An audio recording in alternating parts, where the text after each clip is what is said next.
Last episode में हमने देखा था कि ब्लेड मास्टर गायनी और वेई जुआंग की हेल्प से मैनेजर डिंग और डाओजी उस जेल से बाहर निकल जाते हैं। इधर मिराज के ऊपर शीलन, शायू और टियांगमिंग के पीछे युनजांग के गार्ड्स के साथ में यिनयांग पपेट्स भी लग गए थे। अब एपिसोड के स्टार्टिंग में हम देखते हैं कि ये तीनों लोग चारों तरफ से घिर चुके होते हैं, जिस पर इन तीनों लोगों को समझ नहीं आ रहा होता है कि आखिर में आगे क्या करना है। लेकिन तभी हम देखते हैं कि वहाँ पर किसी तरह का म्यूजिक सुनाई देता है, जिसके बाद सारे यिनयांग पपेट्स वहाँ से वापस चले जाते हैं। वहीं शायू, टियांगमिंग और शीलन को समझ नहीं आता है कि आखिर में ऐसा क्यों हुआ है, पर फिर भी टियांगमिंग कहता है कि क्या ऐसा हो सकता है कि वे लोग मोइस्ट स्कूल के लीडर से डर गए हों। यह सुन करके शायू कहता है कि तुम्हें ज्यादा हवा में उड़ने की जरूरत नहीं है, क्योंकि इसमें कोई शक नहीं है कि वे लोग मुझसे डर करके वापस चले गए हैं। वहीं शीलन उन लोगों की बातों पर हंसते हुए कहती है कि आखिर में तुम लोग ऐसी सिचुएशन में मजाक कैसे कर सकते हो। तब शायू कहता है कि अभी अभी यहाँ पर एक म्यूजिक सुनाई दिया था, जिसकी वजह से यिनयांग स्कूल के सारे पपेट्स वापस चले गए हैं, इसलिए अब हम लोग उन लोगों से भी ज्यादा खतरे में पड़ने वाले हैं। तभी अचानक से शीलन वहाँ की छत पर एक अजीब सी आंख को नोटिस करती है। तब उसे देख करके शायू कहता है कि अचानक से यहाँ पर एक आंख कैसे आ गई। यह सुन करके टियांगमिंग कहता है कि मेरे ख्याल से इस जहाज पर कई सारी अजीब चीजें हैं, इसलिए इतना तो तय है कि इससे हमारे लिए ही खतरा होने वाला है। इधर शीलन कहती है कि ऐसा लगता है कि यह आंख हम ही लोगों को देख रही है। वहीं शायू कहता है कि यह भी हो सकता है कि यिनयांग स्कूल के पपेट्स इस आंख की वजह से ही यहाँ से चले गए हैं। तभी हम देखते हैं कि अचानक से वह आंख ब्लिंक करती है, जिसकी वजह से टियांगमिंग की सिट्टी पिट्टी गुम हो जाती है। तभी उस आंख में से एक पॉइजन नीडल भी निकल करके सीधा टियांगमिंग को लगती है। तब शायू जल्दी से सबको पीछे हटने के लिए कहता है, लेकिन हम देखते हैं कि उस आंख में से ढेर सारी पॉइजन नीडल्स एक साथ निकलती हैं, जिससे बचने के लिए ये लोग तेजी से वहां से भागने लगते हैं। वहीं थोड़ी दूर जाने के बाद शायू पूछता है कि टियांगमिंग क्या तुम ठीक हो, लेकिन हम देखते हैं कि इस पर टियांगमिंग अजीब सा रिएक्शन देता है, जिस पर शायू पूछता है कि आखिर में तुम ऐसा रिएक्शन क्यों दे रहे हो। तब टियांगमिंग बताता है कि अब मैं उन पॉइजन नीडल्स की वजह से अपने फेस को कंट्रोल नहीं कर पा रहा हूँ। इसी बीच टियांगमिंग को याद आता है कि पॉइजन नीडल्स की वजह से वह मर भी सकता है, लेकिन शीलन उससे कहती है कि मेरे ख्याल से तुम्हारी बॉडी के कलर में कोई चेंज नहीं आ रहा है, जिसकी वजह से हो सकता है कि पॉइजन नीडल्स में केवल पैरालाइजिंग पॉइजन ही हो। यह सुन करके शायू कहता है कि ऐसा लगता है कि वे लोग हमें जिंदा पकड़ना चाहते हैं। तभी टियांगमिंग शायू की तरफ कुछ इशारा करता है, लेकिन हम देखते हैं कि जब तक शायू उसके इशारे को समझता है तब तक काफी ज्यादा देर हो जाती है।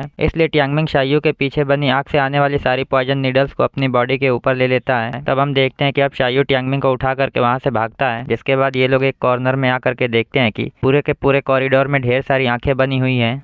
इसलिए शायू कहता है कि हमारे पास कोई और रास्ता नहीं है, क्योंकि पूरे रास्ते में ढेर सारी आंखें बनी हुई हैं। यह सुन करके शीलन कहती है कि हमें वापस एल्केमी रूम में जाना होगा। इधर टियांगमिंग अब अपने फेस के साथ में अपने हाथ को भी कंट्रोल नहीं कर पाता है। तभी शायू पूछता है कि आखिर में हम लोग एल्केमी रूम में वापस क्यों जाएंगे, क्योंकि हो सकता है कि वहाँ पर युनजांग के साथ में युनसेन भी हो। यह सुनते ही शीलन बताती है कि मैंने वहाँ पर युनजांग के सीक्रेट लैब का एक रास्ता देखा है, इसलिए हो सकता है कि मुझे मेरा भाई भी वहाँ पर मिल जाए। यह सुन करके शायू हैरान होते हुए पूछता है कि शीलन क्या तुम्हारा एक भाई भी है। तब शीलन बताती है कि हाँ मेरा एक भाई है, लेकिन उसने मुझसे भी पहले माउंट सू को छोड़ दिया था, जिसकी वजह से मैं उसे ढूंढने की कोशिश कर रही हूँ। इसके बाद हम देखते हैं कि ये लोग वहाँ से निकलने के लिए प्लान बनाने लगते हैं। तभी हम देखते हैं कि अचानक से टियांगमिंग शायू से कुछ कहने की कोशिश करने लगता है और बड़ी मुश्किल से शायू से कहता है कि तुम लोग मेरी बॉडी को एक शील्ड की तरह इस्तेमाल कर सकते हो, क्योंकि मेरी बॉडी वैसे भी अब पैरालाइज हो चुकी है। यह सुनकर के शायू कहता है कि क्या तुम्हारा दिमाग खराब हो गया है, लेकिन शीलन कहती है कि हमें यह ट्राई करना चाहिए, पर इसमें प्रॉब्लम यह है कि अगर हम लोग टियांगमिंग को लेकर के अंदर तक पहुंच जाते हैं तो हमें वहां पर इसका तुरंत इलाज ढूंढना होगा। इधर शायू टियांगमिंग को सेक्रीफाइस करते हुए देख करके इमोशनल होने लगता है और सोचता है कि टियांगमिंग चाहे जो कुछ भी हो जाए मैं तुम्हें जरूर प्रोटेक्ट करूंगा। इसके बाद हम देखते हैं कि अब ये लोग टियांगमिंग की बॉडी को एज अ शील्ड इस्तेमाल करते हुए आगे बढ़ते हैं। वहीं इस प्रोसेस में टियांगमिंग को बेहिसाब दर्द हो रहा होता है। तभी हमारा सीन शिफ्ट होकर के फिर से युनसेन पर चला आता है, जहाँ पर हम देखते हैं कि युनसेन कहीं पर चुपचाप जा रही होती है, लेकिन युनजांग उसका छुप करके पीछा कर रहा होता है। इसके बाद हम देखते हैं कि अब युनसेन एक सीक्रेट चैम्बर में पहुंच जाती है, जो एक्चुअल में पर्पल सेल वाटर पवेलियन होता है। इधर युनजांग भी युनसेन का पीछा करते करते वहां पर पहुंच गया होता है और उसे वहां पर देख करके वह सोचता है कि आखिर में यह यहाँ पर क्या करने आई है। तभी हम देखते हैं कि जिंगयुन भी युनजांग के पास पहुंच जाता है, पर तभी अचानक से युनसेन वहां पर कुछ महसूस कर लेती है, लेकिन हम देखते हैं कि युनसेन के नोटिस करने से पहले ही युनजांग और जिंगयुन दोनों ही वहां से गायब हो गए होते हैं। वहीं युनसेन का ध्यान हटने के बाद युनजांग फिर से युनसेन को देखने की कोशिश करता है, पर हम देखते हैं कि अब युनसेन वहां से गायब हो गई होती है। इसलिए अब युनजांग हेल्प करने के लिए जिंगयुन को थैंक्स कहता है।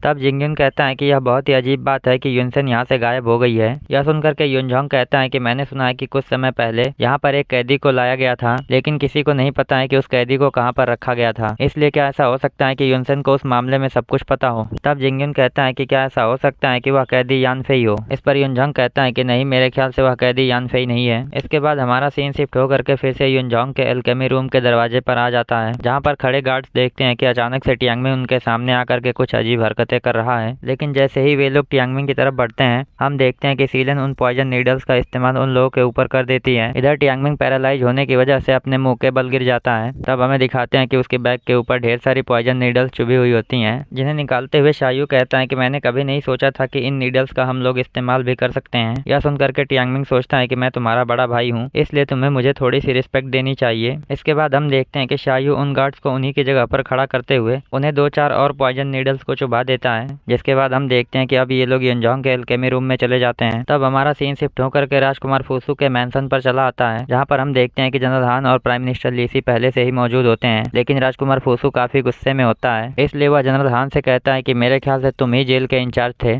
जिसकी वजह से इस मिशन के फेल होने के सबसे ज्यादा रिस्पॉन्सिबल तुम हो। इस पर हम देखते हैं कि जनरल हान किसी भी पनिशमेंट के लिए तैयार हो जाता है। तब राजकुमार फूसो प्राइम मिनिस्टर लीसी से कहता है कि मेरे ख्याल से तुम्हें वह इंसान हो जिसने वेई जुआंग को किन एम्पायर के लिए हायर किया था, इसलिए अब वेई जुआंग के क्विकसैंड ने हमें धोखा दे दिया है, तो तुम इसको कैसे एक्सप्लेन करना चाहोगे। इस पर हम देखते हैं कि प्राइम मिनिस्टर लीसी भी पनिशमेंट लेने के लिए तैयार हो जाते हैं। तब राजकुमार फूसो कहता है कि मेरे ख्याल से तुम लोगों को किन एम्पायर के लॉ के अकॉर्डिंग पनिशमेंट दिया जाएगा, लेकिन फिर भी तुम लोगों को क्विकसैंड का कुछ करना होगा, क्योंकि वे लोग किन एम्पायर के काफी सारे सीक्रेट्स को जानते हैं, जिसकी वजह से हो सकता है कि हमें आगे चल करके काफी प्रॉब्लम हो। यह सुनकर के प्राइम मिनिस्टर लीसी कहते हैं कि मैंने क्विकसैंड के सभी मेंबर्स को मोस्ट वांटेड लिस्ट में डाल दिया है। वहीं जनरल हान मुस्कुराते हुए कहता है कि वैसे भी हम लोगों का मिशन पूरी तरह से फेल नहीं हुआ है, क्योंकि उन लोगों का जेल से सक्सेसफुली भाग जाना मेरे ही प्लान के अकॉर्डिंग हुआ है, जिसकी वजह से अब टाइम आ गया है कि मैं अपने प्लान का अगला फेज स्टार्ट कर दूं। इसके बाद हम देखते हैं कि अब जनरल हान वहां से वापस जाने लगते हैं। तभी रास्ते में नेट ट्रैप का लीडर उससे मिल जाता है और कहता है कि मैं माफी चाहता हूँ कि मेरे लोग आपकी हेल्प नहीं कर पाए, वहीं मैंने उन 6 लोगों को इसके लिए पनिशमेंट भी दिया है। इधर यह सब कुछ सुन करके जनरल हान कहते हैं कि तुम्हें खुद को ब्लेम करने की जरूरत नहीं है। तब जाओ गाओ कहता है कि मेरे ख्याल से राजकुमार फूसू का पनिशमेंट थोड़ा सा अनफेयर है, क्योंकि किसी को भी अंदाजा नहीं था कि क्विकसैंड का वेई जुआंग हमें धोखा दे देगा, इसलिए इस प्लान के फेल होने के लिए सबसे ज्यादा प्राइम मिनिस्टर लीसी रिस्पॉन्सिबल है। तब हम देखते हैं कि अचानक से जनरल हान उनकी बातों को सुन करके हल्के से मुस्कुराता है और वहां से चुपचाप बिना कुछ बोले जाने लगता है। इसके बाद हमारा एपिसोड यहीं पे एंड होता है। I hope you guys like this video and subscribe my channel. और अगर आपने लास्ट एपिसोड ना देखा हो तो लेफ्ट वाली वीडियो पर क्लिक करके देख सकते हैं।